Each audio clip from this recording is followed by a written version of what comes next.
Hello students, कैसे हैं आप सब लोग। उम्मीद करता हूँ आप सब लोग ठीक होंगे, स्वस्थ होंगे, मस्त होंगे और अपना और अपने परिवार का ख्याल रख रहे होंगे। प्यारे छात्र छात्राओं, आज हम लोगों प्रकाश का अपवर्तन अध्ययन करेंगे। यानी प्रकाश का अपवर्तन किसे कहते हैं, उनके नियम को हम लोग आज पढ़ेंगे। इससे पहले हम लोगों ने प्रकाश का परावर्तन पढ़ा, यानी प्रकाश के परावर्तन का जो नियम है उसको हम लोगों ने पढ़ा, रिफ्लेक्शन ऑफ लाइट। आज हम पढ़ेंगे रिफ्रैक्शन ऑफ लाइट, यानी है रिफ्रैक्शन ऑफ लाइट, प्रकाश का अपवर्तन। अब देखिए प्रकाश के अपवर्तन के नियम क्या होते हैं, है ना। और तो ये बहुत इम्पॉर्टेंट है। या तो प्रकाश का परावर्तन और प्रकाश का अपवर्तन दोनों नियम बार बार हर बार पूछे ही जाते हैं, यानी बार बार पूछे जाने वाले ये प्रश्न हैं। तो इन दोनों प्रकाश का परावर्तन और अपवर्तन आप याद जरूर करके जाइएगा बोर्ड एग्जाम में। तो आइए हम लोग देखते हैं प्रकाश के अपवर्तन का नियम। प्रकाश के अपवर्तन का नियम क्या है। जब प्रकाश की किरण किसी एक पारदर्शी माध्यम से दूसरे पारदर्शी माध्यम में जाती है तो अपने मार्ग से विचलित हो जाती है, इसे प्रकाश का अपवर्तन कहते हैं। यानी कह रहा है कि जब प्रकाश की किरण किसी एक माध्यम से दूसरे माध्यम में, यानी दूसरे पारदर्शी माध्यम में जाती है तो अपने मार्ग से विचलित हो जाती है, इसे प्रकाश का अपवर्तन कहते हैं। अब इससे पहले अगर आप लोग चैनल पर नए हैं तो चैनल को सब्सक्राइब करिए, लाइक करिए, अपने यार दोस्तों को भी शेयर करिए, फिर हम लोग इसकी व्याख्या करते हैं अच्छे से। आइए हम लोग देखते हैं।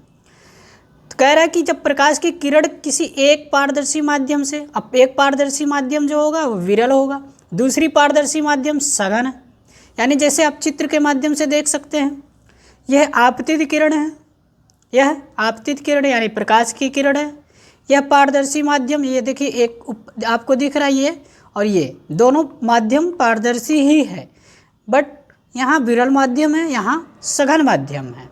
यह विरल माध्यम यानी वायु की माध्यम हो गया। ये सघन माध्यम, यहाँ आप ग्लास भी रख सकते हैं या जल भी रख सकते हैं, एक सघन माध्यम हो गया। ठीक, तो देखिए जब प्रकाश की किरण एक पारदर्शी माध्यम से, अब यहाँ तक एक पारदर्शी माध्यम था, इससे नीचे जब जाएगा तो ये दूसरा पारदर्शी माध्यम हो गया।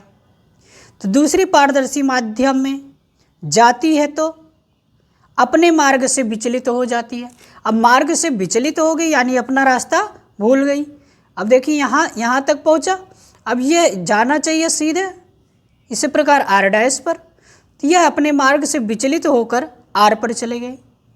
यानी दूसरे माध्यम में जाने पर प्रकाश किरण अपने मार्ग से विचलित हो गई, और यह विचलित हुआ तो अविलंब की तरफ झुक जाएगी, यानी अविलंब की तरफ झुक जाएगी। ठीक, इसे ही प्रकाश का अपवर्तन कहते हैं।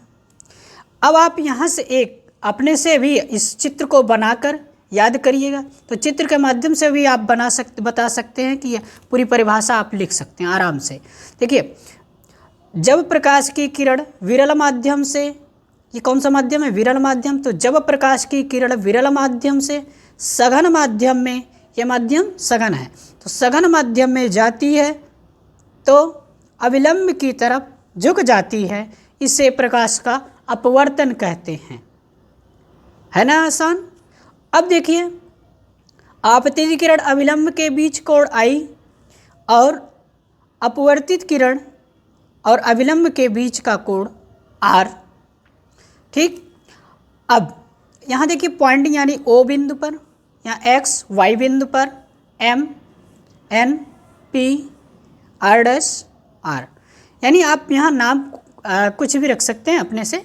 आप यहाँ क्यू आर एस टी कुछ भी कर सकते हैं, बस नामकरण होना चाहिए पॉइंट का। ओके, तो अब ये रहा आपका प्रकाश के अपवर्तन। अब इसके एग्जाम्पल बताएं कैसे एग्जाम्पल होते हैं। तो एक एग्जाम्पल मैं आपको चित्र में दिखा रहा हूँ, चित्र आप लोग देखिएगा।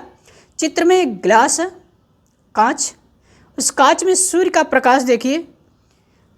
अगर सूर्य का प्रकाश उस पर पड़ रहा है तो सूर्य के प्रकाश उसमें से देखिए आप विरल माध्यम से जब सघन माध्यम में कांच का प्रकाश पहुंचा, यानी कांच जितने दूर में है उतने दूर में जब जो है प्रकाश का किरण पहुंचा, तो वो देखिए कांच की तरफ हल्का सा झुका हुआ गया, यानी अविलंब की तरफ झुका हुआ आपको दिखाई दे रहा होगा। और कांच से जैसे ही फिर विरल माध्यम में पहुंचा तो फिर वो अपने माध्यम को, यानी जिस माध्यम में था, जिस लाइन पर था, उसी माध्यम में फिर वो सीधा जाने लगा। तो यह आप इस एग्जाम्पल के माध्यम से देख सकते हैं आराम से। अब आइए हम लोग उदाहरण देखते हैं। यहाँ उदाहरण में उदाहरण है, कांच के प्रिज्म में प्रवेश करने पर सूर्य के प्रकाश की किरणें अलग अलग तरंगदैर्ध्य के कारण इंद्रधनुष की तरह अलग अलग फैल जाती हैं। ये प्रिज्म में हो जाएगा।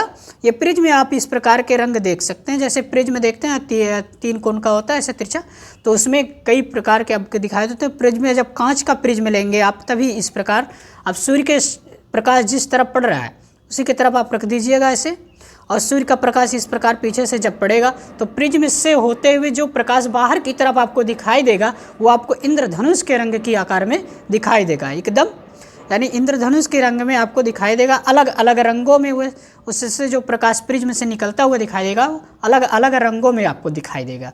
तो ये था प्रकाश का अपवर्तन।